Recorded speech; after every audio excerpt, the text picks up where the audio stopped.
Children of narcissistic parents, what was your final straw moment? I gave birth to my daughter yesterday, and my mother tried to have her taken away from me. I was 26 hours into labor, exhausted, in pain. My husband Alan hadn't left my side, holding my hand through every contraction. I was at 9 cm, so close to meeting our baby. The nurse Sienna was checking my vitals when the door slammed open. My mother burst in, her face twisted with this rage I've seen my whole life, but never during something like this. Before anyone could react, she started screaming that I didn't deserve to be a mother, that I was always broken, that I would ruin this child just like I ruined everything else. Alan jumped up. The doctor looked stunned. I was literally mid-contraction and couldn't even speak. My mother pushed past Sienna and got right in my face, telling me I was too selfish to be a mom, that I couldn't even take care of myself, all while I'm trying to push a human out of my body. Then she turned to Sienna and started telling her I was mentally unstable, that I had all these psychiatric issues, that they needed to call social services immediately because my baby wasn't safe with me. She kept saying they were legally obligated to report me as an unfit mother. Alan tried to get her out, but she fought him, kept listing all these made-up mental health problems I supposedly had, claimed I was on medications that would harm the baby. I'm not on any medications. Said I had threatened to hurt myself during pregnancy. Complete lie. Security finally came and removed her. My blood pressure spiked so high they were concerned about me and the baby. It took another hour before my daughter Claire was born. What should have been the happiest moment of my life was overshadowed by panic and fear. While I was being stitched up,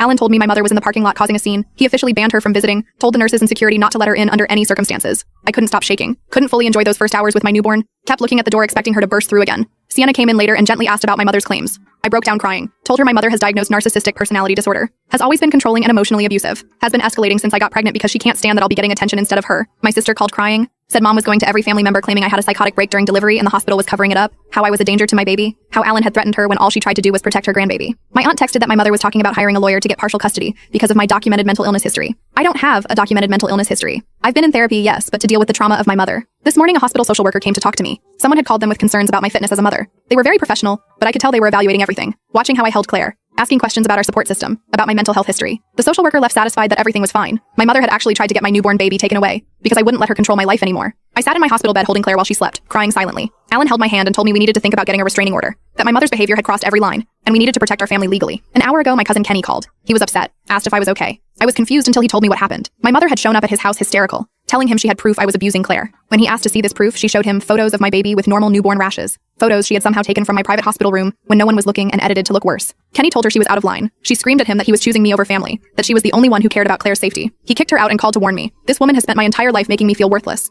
Ruined my wedding by wearing white and announcing her own fake engagement. Tried to take over my baby shower. Criticized every decision I ever made. Told me my entire pregnancy that I would be a terrible mother because I was selfish and broken. And now she's actively trying to get my child taken away from me. I looked at Alan and said I was done. Completely done. No more chances. No more benefit of the doubt. No more, but she's still my mother. He held me while I finally mourned the mother I never had and accepted the mother I do have. A dangerous, manipulative narcissist who sees me not as a daughter, but as property. We called a lawyer from my hospital bed. We're getting a restraining order as soon as I'm discharged tomorrow. Blocking her on everything. Telling family members they can either respect our boundaries or not be part of Claire's life.